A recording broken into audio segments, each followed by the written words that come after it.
कल्कि 2898 AD release हो गई है। डायरेक्टर नाग अश्विन की इस फिल्म में प्रभास हैं, अमिताभ बच्चन हैं, दीपिका पादुकोण हैं, कमल हसन हैं। फिल्म जब आज थिएटर में आई उससे पहले इससे बहुत सारी उम्मीदें बन चुकी थी। मेकर्स ने इसके 2 ट्रेलर रिलीज़ कर दिए थे और उसको लेकर सब अपने अपने तरह से अटकलें लगा रहे थे कि इसमें कहानी क्या होगी। हालांकि बेसिक प्रेमाइसिस सबको पता था कि महाभारत काल से ये फिल्म शुरू होती है और फ्यूचर में यानी हमारे इस समय से भी लगभग 800 साल आगे जो है 2898 एडी में ये कहानी चली गई है, जहाँ पे दुनिया जो है, ये जो पृथ्वी है, लगभग खत्म होने की स्थिति में दुनिया का पहला शहर काशी जो है वही अंतिम शहर है। इसी काशी के पैरेलल जो खलनायक है यास्कीन, उसने अपनी एक दुनिया बना रखी है, आर्टिफिशियल दुनिया, जिसको कि कॉम्प्लेक्स वो कहता है। और इस कॉम्प्लेक्स ने धरती पर मिलने वाले जितने साधन संसाधन है, जितनी खूबसूरती है, यहाँ तक कि पीने का पानी भी जो है उन सब पर कब्जा कर लिया है और वो सारी चीज़ें जो है कॉम्प्लेक्स में चली गई है। कॉम्प्लेक्स में जो है सिर्फ अमीरी है, ऐश्वर्य है, वैभव है, लेकिन धरती पर अब कुछ नहीं बचा है। जो लोग जिंदा हैं यहाँ पर वो किसी तरह से रह रहे हैं, ना खाने की चीज़ें हैं, ना पीने को पानी है, एक तरीके की पूरी अराजकता फैली है। लेकिन यहाँ पर भी जो है वो यास्कीन का मतलब कॉम्प्लेक्स का जो है वो कंट्रोल है और यहाँ के लोगों को वहाँ एक तरीके से गुलाम बनाकर ले जाया जाता है। यहाँ जो धरती पर, जो काशी पर जो लोग रह रहे हैं, उनकी इच्छा है कि किसी तरह से हम भी जो हैं उस दुनिया में, यास्कीन की दुनिया में, कॉम्प्लेक्स में पहुँच जाएं, जिससे कि जीवन का आनंद ले सकें। बेसिक प्रेमाइसिस यही है।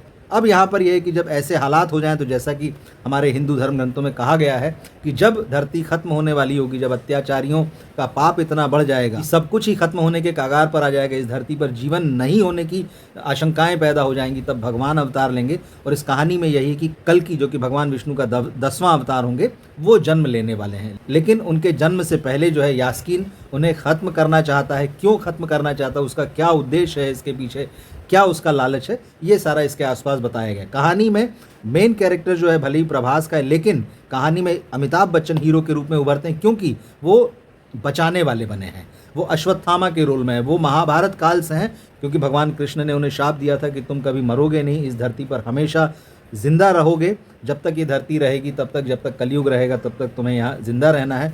और उनके माथे की मणि निकाल दी थी। उसकी कहानी क्या है वो आप, मुझे लगता है या तो आप जानते होंगे या फिर आपको महाभारत पढ़ना चाहिए। और अगर दोनों ही चीज़ें नहीं हैं तो आप ये फिल्म देखेंगे तो आपको पता चल जाएगा।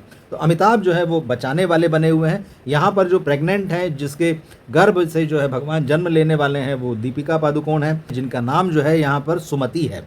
लेकिन प्रभास क्या कर रहे हैं? प्रभास का कैरेक्टर ही दरअसल जो है इस फिल्म का एक वीक पॉइंट है। कहने को उनका नाम भैरव है, अगर आप माइथोलॉजी में देखें तो वो रुद्र का अवतार है, भगवान शिव का अवतार हैं, क्रोध विनाश उनसे जुड़ा हुआ है। लेकिन यहाँ पर प्रभास जो है जब आते हैं पहले सीन में, तभी से लेकर अगर अंतिम कुछ दृश्यों को छोड़ दें तो एक तरह की कॉमेडी करते हुए, जो शायद डायरेक्टर को लगा हो, राइटर को लगा हो कि वो रिलीफ जो है, कॉमिक रिलीफ बहुत ज़रूरी है, लेकिन ऐसा नहीं। ये फिल्म जिस तरह से शुरू होती है और जहाँ तक पहुँचती है, वहाँ पर उस कॉमेडी की कोई खास गुंजाइश नहीं है। एक बहुत इंटेंस ड्रामा होना चाहिए था इसे, लेकिन प्रभास का जो रोल है वो डायरेक्टर ही बता सकते हैं, राइटर ही बता सकते हैं कि उसको इस तरह से क्यों लिखा गया। तो प्रभास जो है वो निराश करते हैं और यही वजह है कि ये फिल्म जो है कल्कि 2898 एडी जो है वो पूरी तरह से अमिताभ बच्चन की फिल्म बन जाती। वो हीरो के रूप में उभरते हैं, क्योंकि विलेन यानी यास्कीन जिसे मारना चाहता है, उसे अमिताभ बच्चन यानी अश्वत्थामा जो है वो बचाना चाहते हैं। यही कहानी है।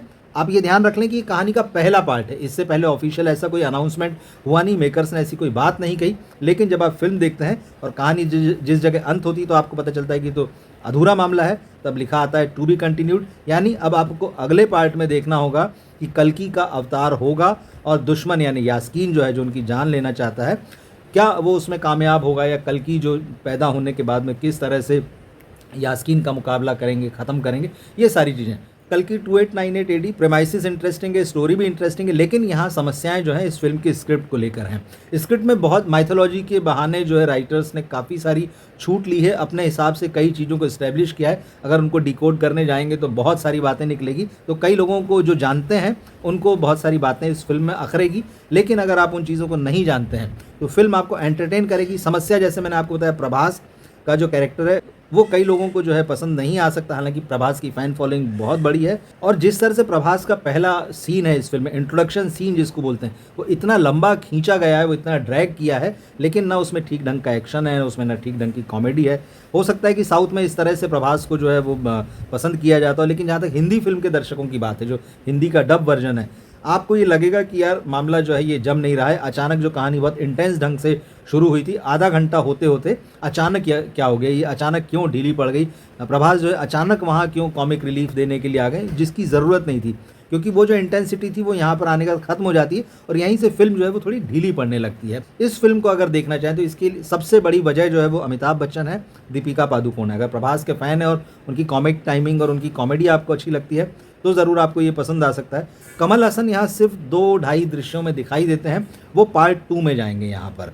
इसके अलावा राम गोपाल वर्मा और राजामौली जैसे डायरेक्टरों का यहाँ पे कैमियो है। विजय देवरकोंडा आपको यहाँ पर नजर आएंगे और भी साउथ के कुछ सितारों का कैमियो रोल आपको यहाँ पर देखने को मिलेगा। फिल्म का सबसे पॉजिटिव पॉइंट जो है वो है इसकी सिनेमेटोग्राफी, इसका वीएफएक्स। जिस तरह से नाग अश्विन ने जो सीन क्रिएट किए हैं, चाहे वो महाभारत के एरा के हों या जो फ्यूचरिस्टिक सीन्स हैं, बहुत सुंदर ढंग से उनको क्रिएट किया गया है। वही चीज़ जो है आपको स्क्रिप्ट कमज़ोर होने के बाद भी जो है इस फिल्म से बांध कर रखती है। एक और जो कमी इस फिल्म में रह जाती वो रह जाती अच्छे म्यूज़िक की।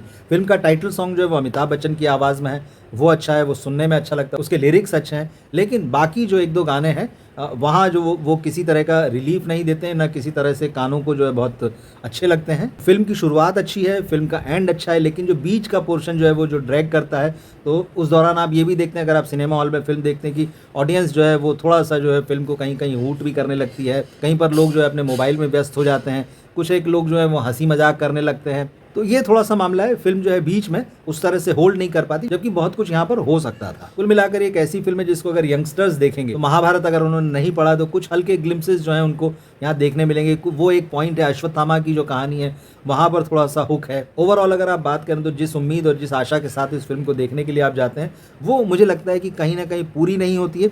ये सिर्फ इस फिल्म की नहीं, आजकल आने वाली कई फिल्मों की समस्या है। हालाँकि परफेक्ट फिल्म जैसी भी कोई फिल्म होती है कि नहीं, ये कोई कह नहीं सकता, लेकिन कई फिल्में जो है वो बड़े पैमाने पर और बड़े असर के साथ जो है आपको पसंद आती है। ये फिल्म जो है अपना असर नहीं छोड़ पाती, उसके विजुअल ज़रूर अट्रैक्ट करते हैं, लेकिन फिर एक जो अधूरेपन वाली बात है कि जब आप फिल्म खत्म होती है तो आपको पता चलता है कि आप आधी कहानी देख कर निकले हैं। तो ये बात मुझे लगता है कि कहीं ना कहीं फिल्म के लिए थोड़ा सा नेगेटिव पॉइंट साबित होती है कि दर्शक जो है वो पूरी कहानी देखने के लिए जाएंगे, लेकिन आपको पता चलेगा कि आपने आधी ही कहानी देखी है। एक और बात यह है कि इस फिल्म में कई सारे सवालों के जवाब रह जाते हैं, मतलब फिल्म देखते हुए वो सवाल सिर्फ आपके मन में रह जाते हैं। जैसे यास्कीन जो है उसकी बैक स्टोरी क्या है, सुमति यानी दीपिका जो है उनकी बैक स्टोरी क्या है, ये जो वर्ल्ड अलग से बना है वो क्यों बना है, क्या सिर्फ इसलिए बना कि दुनिया जो है वो यहाँ पानी और प्राकृतिक संसाधन खत्म हो रहे थे तो सिर्फ वो अपने आप बन गई, या उसको किस तरह से बनाया गया। बहुत सारी बैक स्टोरीज हैं, बहुत सारे क्वेश्चन हैं। या फिर यास्कीन के लिए जो लड़कियां प्रेग्नेंट हो रही हैं, जिनके अधूरे गर्भ में से जो कुछ वो रसायन या सीरम निकाल के वो अपनी बॉडी में इंसर्ट करता है, वो कैसे प्रेग्नेंट हो रही हैं, ये सारे सवालों के जवाब जो हैं वो ये फिल्म नहीं देती हैं। तो कुल मिलाकर एक अधूरापन रहता है इस फिल्म को देखते हुए। तो अब ऐसे में यही है कि आप पार्ट 2 का इंतज़ार करें।